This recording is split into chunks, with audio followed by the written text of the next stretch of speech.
When is the next crypto boom going to occur, and what can we do as investors to be ready for it? Well, I'm going to tell you guys. First, let me introduce myself. My name is Forrest.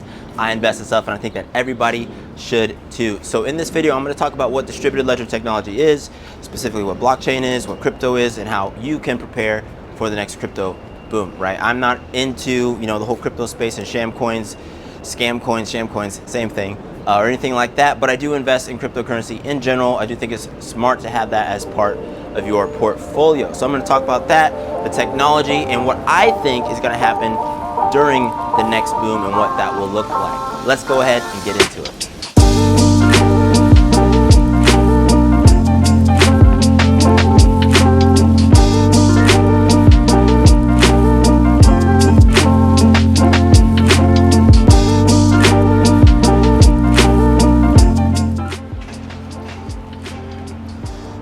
So the first thing that we need to talk about is what a DLT is, right? A distributed ledger is a technology for basically having multiple authenticated parties have access to data. This is super duper important. I'm going to use an example from my own life that's really easy to understand, right? I used to write code to help banks do ACH transfers, right, at the company that I worked at. And so when you're doing an ACH transfer, that's just like if you go to your bank and you want to send somebody money. It's a type of transfer, it's like a wire transfer, right? It doesn't really matter. But that bank, whoever you're initiating it from, what's known as the contra bank, that is the other bank. So you have your bank, the other bank, and then there's an intermediary who actually facilitates the transfer. That's three different entities who all have to work together to make this transfer happen, right? So that's three different places where this data is being stored. Now, that's three different places where the data could be obfuscated, three different places where it could be changed, hacked, whatever, right? A distributed ledger, imagine if there was only one place. Imagine if there was one notebook that all three of those parties had to interact with.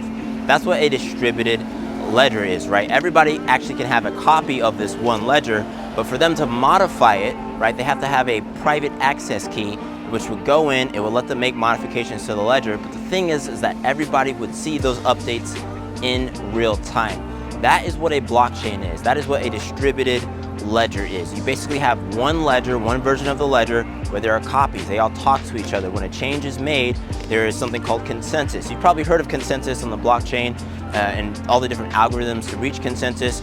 Part of reaching consensus or being able to modify that is you pay a fee to the chain. And we're really getting into the weeds here, but at its core is you essentially just have one version, one ledger, right? One source of truth that everybody can see at all times, right? So I don't have my version and then your version and then we check notes, right? Which is basically what's done today. No, in a distributed ledger, that is how it works, right? There's just the one ledger. This is super duper important for a few use cases, right? And here's one right off the bat, right? So one is obviously the moving of money, right? And I'm not talking about currency, I'm talking about just moving money, but think about supply chain, right? As products are built and you have different people shipping ingredients and different components to create some end product, you might want to actually verify each step of that process, right? So supply chain management, making sure that all the different parties, right? If I ship you 10 bolts, I want to make sure that when you say you only got 9 bolts, we can actually see. And if we use a distributed ledger to do that, we can track each and every component, which is exactly what a few different crypto, I shouldn't say crypto, blockchain projects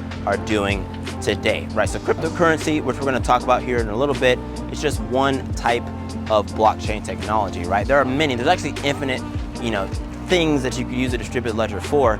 Cryptocurrency and really the store of value, right? Being able to have a DLT which manages the stores of different values is just one implementation of that, right? So let's talk about a few more use cases and what I think you should do as a trader / investor to prepare for the next crypto boom. I'm gonna walk this way, then we're gonna do some cool transition.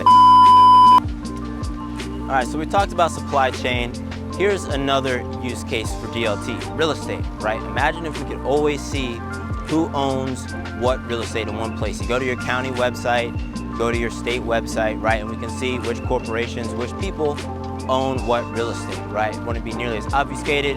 And more importantly, if you've ever bought real estate, there would be way less paperwork, right? There's so much paperwork when you buy a property, doing like insurance and all this other stuff. It's super duper archaic, right? So real estate is another great technology, but let's talk about cryptocurrency, what crypto projects you could invest in, right? So what I'm looking for when I look at a crypto project or a blockchain project is something that is applied to a use case. And I don't just mean crypto, so basically any crypto you're thinking of right now, whether it's Bitcoin, Ethereum, ADA, you need to walk to the right.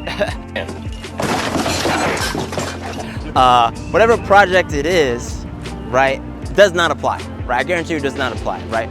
Every big project today is really just a currency, right? And the problem with currency as a crypto project is it doesn't make any sense, right?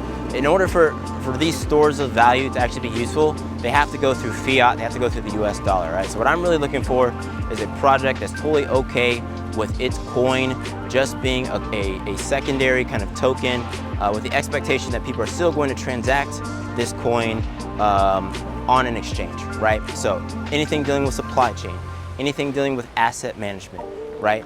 Anything where the coin is simply a fee mechanism to propel the chain, right? So I've talked about Hedera and HBAR on this channel a few times, right? The actual HBAR token is just a mechanism, right, to incentivize people to use that chain, right? They don't have this pie in the sky goal of HBAR being, you know, this new currency that everybody uses. It doesn't make any sense, right? People don't care about crypto as a means to get rid of the US dollar outside of like crypto purists, right? Which is super duper silly. So for the next crypto boom, here's what I would do. One, I would still put a little bit of Bitcoin and Ethereum as a means, as a part of your portfolio, right? Just because those are gonna take off because people are idiots and those projects are gonna be big until they eventually die, which might be 10 years from now, honestly. It's really, really gonna be hard to time when people move on from those projects.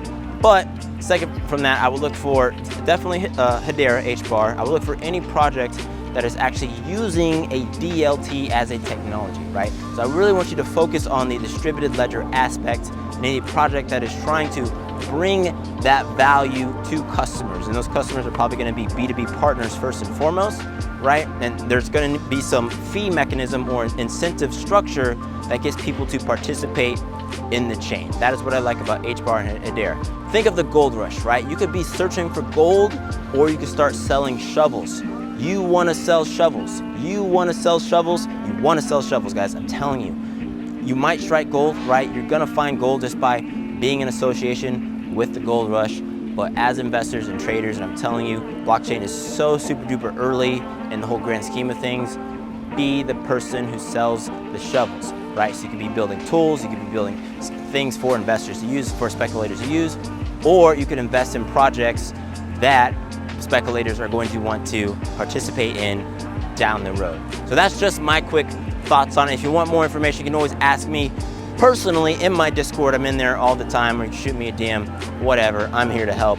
But go ahead, hit that subscribe button, like this video, share it with 2 of your friends, check out my shorts, check out my other videos, check out the Discord. I hope to see you soon. We've been making a lot of money this week, next week. CPI was great. I really, really, really want to be able to help you guys change your financial futures. So go ahead and join us. I know I've asked 3 times. I'm gonna ask 1 more time. Go ahead and join that Discord, guys.